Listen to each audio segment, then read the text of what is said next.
सभी विद्यार्थियों को मेरा नमस्कार। आज के वीडियो में हम एग्रीकल्चर केमिस्ट्री के पहले अध्याय की क्विज के बारे में बात करेंगे। विद्यार्थियों, मैंने केमिस्ट्री के सारे लेसन्स की क्विज तो लगभग बना दी है। अब हम एग्रीकल्चर केमिस्ट्री के सभी चैप्टर्स की 1 बाय 1 करके क्विज बनाएंगे। और विद्यार्थियों, क्विज इसलिए भी इम्पोर्टेंट है क्योंकि अब आने वाले बोर्ड परीक्षाओं में छोटे प्रश्नों की संख्या बहुत ज़्यादा है, तो आपको छोटे प्रश्नों की तैयारी अधिक करनी चाहिए। क्योंकि आपके एमसीक्यू लगभग 16 आएंगे, 10 खाली स्थान वाले आएंगे, 8 वन वर्ड में उत्तर वाले आएंगे, तो छोटे प्रश्नों की संख्या बहुत ज़्यादा रहेगी। तो ये क्विज आपके लिए बहुत इम्पोर्टेंट है। इस वीडियो को विद्यार्थियों नीचे लाइक करें, अच्छा सा कमेंट करें, और चैनल को सब्सक्राइब नहीं किया है तो इसको सब्सक्राइब करें। इस वीडियो को अपने दोस्तों तक शेयर भी करें ताकि सभी को उनका लाभ मिल सके। विद्यार्थियों, हमारा विद्यालय एकमात्र ऐसा विद्यालय है जहाँ पे ऑनलाइन क्विज होती है। तो इस दायरे को आगे बढ़ाते हुए मैंने पूरे राजस्थान के सभी बच्चों के लिए ग्रुप बनाया है, व्हाट्सएप ग्रुप। तो उससे आप ज़रूर जुड़ें। आपकी जो भी समस्याएं होगी उसका समाधान करने की मैं कोशिश करूँगा, और आपके अध्ययन में पूरी सुविधा हो, कोई भी परेशानी ना हो, ऐसी मैं कोशिश करूँगा।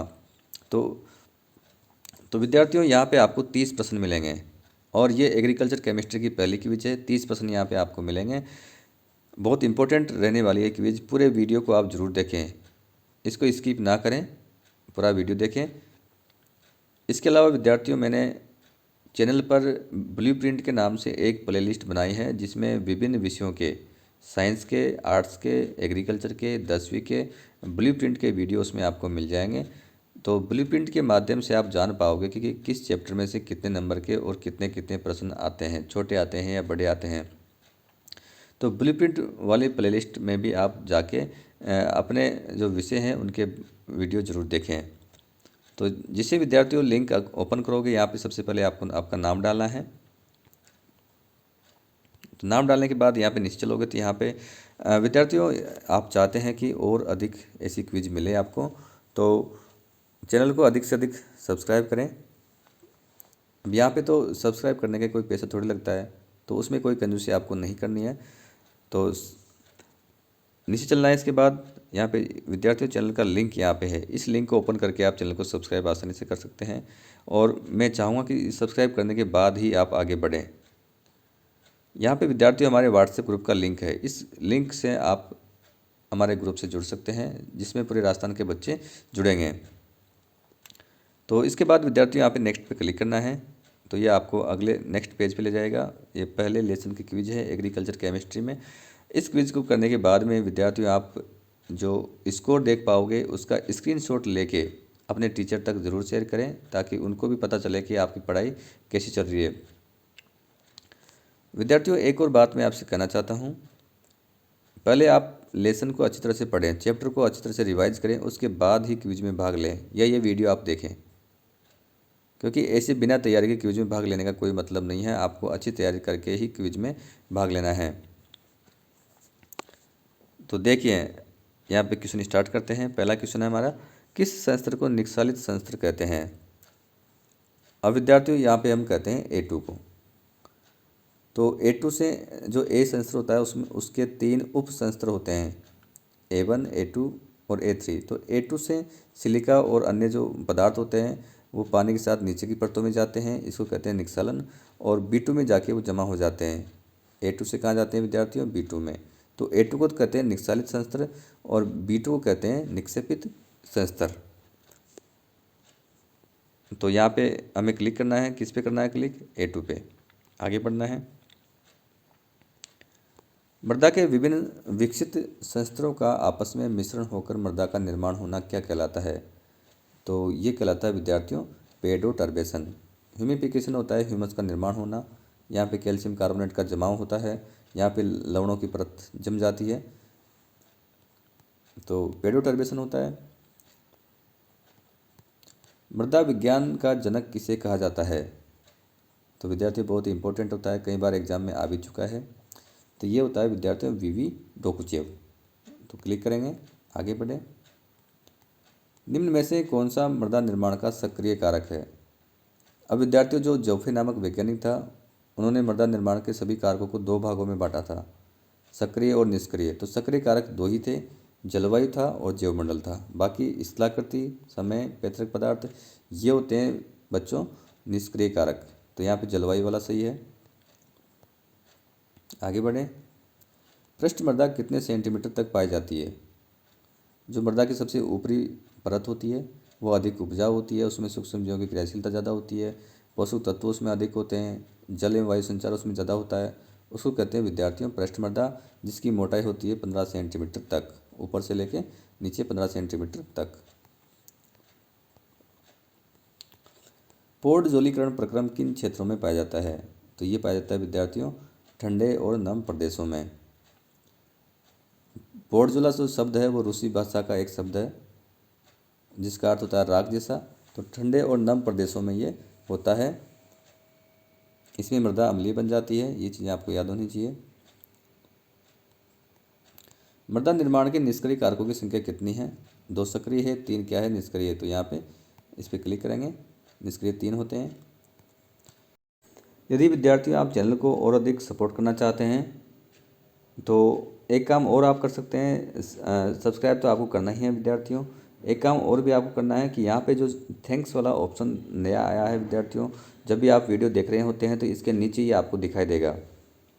तो यहाँ पर आपको क्लिक करना है और एक सुपर थैंक खरीदना है। तो सुपर थैंक्स विद्यार्थियों 40 रुपये से लेकर 1000 रुपये तक के हैं यदि आप ज़्यादा सपोर्ट करना चाहते हैं। और इस राशि को विद्यार्थियों जो गरीब विद्यार्थी है उनके लिए मैं ज़रूर खर्च करता हूँ। विद्यार्थियों जो भी विद्यार्थी यहाँ पे सुपर थैंक्स खरीदेगा कमेंट बॉक्स में लिखेगा, उसका नाम मैं अगले वीडियो में ज़रूर लूँगा। तो यहाँ पे सुपर थैंक्स पे क्लिक करना है आपको। तो यहाँ पे विद्यार्थियों 40 से लेके 1000 रुपये तक के सुपर थैंक्स आप खरीद सकते हैं। ज़्यादा महंगा नहीं खरीद सकते तो आप 40 रुपये वाले खरीद लें और अगले वीडियो में ज़रूर मैं आपका नाम लूँगा। तो यहाँ पे नीचे आपको क्लिक करना है बाई एंड सेंड पे, यहाँ पे क्लिक करना है। तो यहाँ पे विद्यार्थियों पेमेंट के कई सारे ऑप्शन आपको दिखाई देंगे, किसी के माध्यम से भी आप पेमेंट कर सकते हैं। आप फ़ोनपे से पेमेंट करना चाहो तो यहाँ पे क्लिक करें। तो यहाँ पे देखिए विद्यार्थियों फ़ोनपे है। आगे का प्रोसेस आप जानते ही हो किस प्रकार से पेमेंट करना है। तो एक सुपर थैंक्स ज़रूर खरीदें यदि आप इसके लिए सक्षम हैं तो, और अगले वीडियो में मैं आपका नाम ज़रूर लूँगा। इस स्तर में फेरिक ऑक्साइड की अधिकता के कारण मृदा का रंग ईंट के समान लाल हो जाता है। इसे क्या कहते हैं? इसे कहते हैं विद्यार्थियों लेटराइजेशन। लेटराइट जो शब्द होता है उसका अर्थ होता है ईंट के समान लाल होना। तो लेटराइजेशन इसका सही ऑप्शन होगा यहाँ पे। आगे बढ़े। विभिन्न खनिज पदार्थों के साथ ऑक्सीजन का संयोग होना क्या कहलाता है? जब भी ऑक्सीजन किसी खनिज पदार्थ के साथ जुड़ता है उसको कहते हैं हम ऑक्सीकरण। संगमरमर किस प्रकार की चट्टानों का उदाहरण है? तो संगमरमर है विद्यार्थियों रूपांतरित चट्टान। और संगमरमर बना होता है कैल्शियम कार्बोनेट का, लगभग शुद्ध रूप होता है।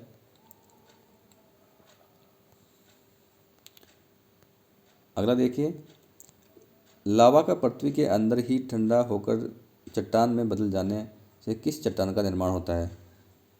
तो लावा के ठंडा होने से विद्यार्थियों आग्नेय चट्टान बनती है। यदि लावा अंदर ही जम जाता है तो आंतरिक आग्नेय चट्टान का निर्माण होता है। और यदि लावा पृथ्वी की सतह के बाहर आकर जमा होता है तो बाह्य आग्नेय चट्टान का निर्माण होता है। तो यहाँ पे अंदर जमा हो रहा है तो इसको कहते हैं आंतरिक आग्नेय चट्टान। अम्लीय आग्नेय चट्टानों में सिलिका की मात्रा कितनी होती है? तो ये होती है 65 से 85%। ग्रेनाइट इसका एग्जाम्पल होता है। परतदार संरचना किस प्रकार की चट्टानों की विशेषता है? तो ये है विद्यार्थियों अवसादी चट्टानों की विशेषताएं, उसमें परतें पाई जाती है। निम्न में से आग्नेय चट्टानों का उदाहरण नहीं है। आग्नेय चट्टानों का उदाहरण कौन सा नहीं है? Basalt, cyst, granite, quartz. आग्नेय चट्टानों का उदाहरण नहीं है। बेसाल्ट है, ग्रेनाइट है, क्वार्ट्ज भी है, सिस्ट नहीं है। तो इस पर क्लिक करें, आगे बढ़ें। मृदा सोलम किन संस्तरों को कहते हैं? तो वो कहते हैं ए और बी को। तो ए और बी यहाँ पे सही आंसर है। ये कृषि कार्य मृदा के किस परत में किए जाते हैं? तो ये मृदा की सबसे ऊपर की जो परत होती है पृष्ठ मृदा, उसमें ही किए जाते हैं सारे कृषि कार्य। मृदा आयतन में ठोस पदार्थ कितने होते हैं? विद्यार्थियों मृदा आयतन में 50% ठोस पदार्थ होते हैं और 50% होता है रंध्रावकाश। रंध्रावकाश में जल और वायु बराबर होते हैं 25-25%। जबकि ठोस पदार्थ में 45% तो होते हैं खनिज पदार्थ, 5% होते हैं कार्बनिक पदार्थ। मृदा में कार्बनिक पदार्थ कितने परसेंट पाए जाते हैं? तो कार्बनिक पदार्थ होते हैं विद्यार्थियों केवल 5%। 45% होते हैं खनिज पदार्थ, तो यहाँ पे 5% है। अगला देखिए, निम्न में से किसमें मृदा को एक प्राकृतिक पिंड माना गया है? इसमें मृदा के जन्म, निर्माण और वितरण से संबंधित अध्ययन किया जाता है, तो ये होता है विद्यार्थियों पेडोलॉजी। मृदा शास्त्र में मृदा का अध्ययन उच्च पादप समुदाय के दृष्टिकोण से किया जाता है। जब खनिज पदार्थों का निर्माण चट्टानों के निर्माण के समय निकले द्रव पदार्थ के ठंडा होकर ठोस अवस्था में जमने से होता है, तो ऐसे खनिज को क्या कहते हैं? इनको कहते हैं विद्यार्थियों प्राथमिक खनिज, क्योंकि चट्टानों के निर्माण के समय ही इनका निर्माण होता है। तो प्राथमिक खनिज ये होते हैं, और द्वितीयक खनिजों का निर्माण प्राथमिक खनिजों से होता है। मृदा के प्रमुख कार्य हैं, तो ये सभी कार्य होंगे विद्यार्थियों, यहाँ पे सारे कार्य हैं इसके।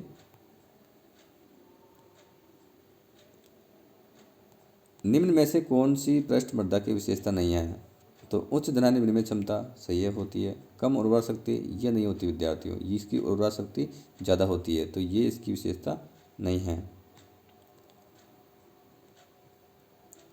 उत्पत्ति के आधार पर आग्नेय चट्टानें कितने प्रकार की होती है? तो विद्यार्थियों 2 प्रकार की होती है, आंतरिक और बाह्य। ये सही आंसर होगा। निम्न में से कौन सी आग्नेय चट्टान की विशेषता नहीं है? तो विद्यार्थियों ये परतदार नहीं होती है, बाकी सभी इसकी विशेषता है। अवसादी चट्टानें परतदार होती है। निम्न में से कौन सा अवसादी चट्टान का उदाहरण नहीं है? अवसादी चट्टान का उदाहरण देखना है विद्यार्थियों, कौन सा नहीं है? चूना पत्थर भी है, सेल भी है, बालू पत्थर भी है, ग्रेनाइट नहीं है। ग्रेनाइट होता है आग्नेय चट्टान, जबकि यहाँ पे पूछ रहा है अवसादी, तो ये क्लिक करेंगे यहाँ पे, आगे बढ़ें। विद्यार्थियों मेरे चैनल को आप ज़रूर सब्सक्राइब करें। इस साल मेरे 1-2 महीने में विद्यार्थियों पूरे के पूरे 10,000 सब्सक्राइबर पूरे हो जाएंगे, तो आप इसमें थोड़ा सा सहयोग करें, और इसमें किसी प्रकार के आपके पैसे नहीं लगते हैं। निम्न में से कौन सा विद्यार्थियों ये हो गया, निम्न में से कौन सा आग्नेय चट्टान का उदाहरण है? यहाँ पे आग्नेय चट्टान का एग्जाम्पल कौन सा है वो देखना है। संगमरमर नहीं है, सिस्ट भी नहीं है, बेसाल्ट भी नहीं है, ये बालू पत्थर नहीं है, बेसाल्ट यहाँ पे है। भस्म आग्नेय चट्टान होती है बेसाल्ट। निम्न में से कौन सा प्राथमिक खनिज नहीं है? प्राथमिक खनिज देखना है विद्यार्थियों जो नहीं है।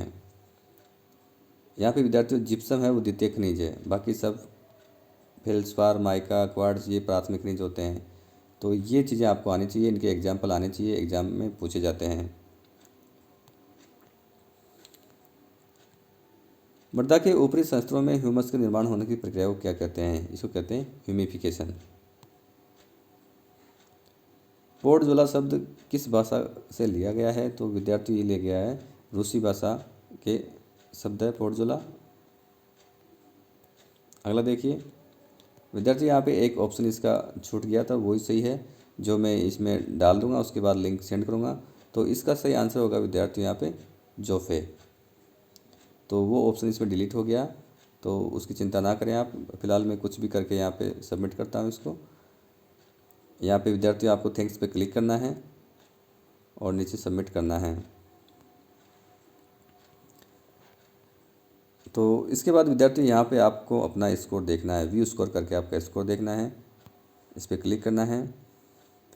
अब विद्यार्थी एक गलत हो गया, वो गलत कौन सा है वो भी आप देख सकते हैं, क्योंकि वो एक ऑप्शन वहाँ पे डिलीट हो गया था मेरे से। तो जितने भी यहाँ पे ग्रीन कलर के विद्यार्थियों वो सब राइट है, जो रेड आएगा वो गलत होगा। जैसे यहाँ पे रेड है तो ये आपका गलत हो गया। ये गलत इसलिए हुआ क्योंकि यहाँ पे ऑप्शन डिलीट हो गया गलती से, तो उसको सही करके उसके बाद मैं आपके पास में क्विज भेजूँगा।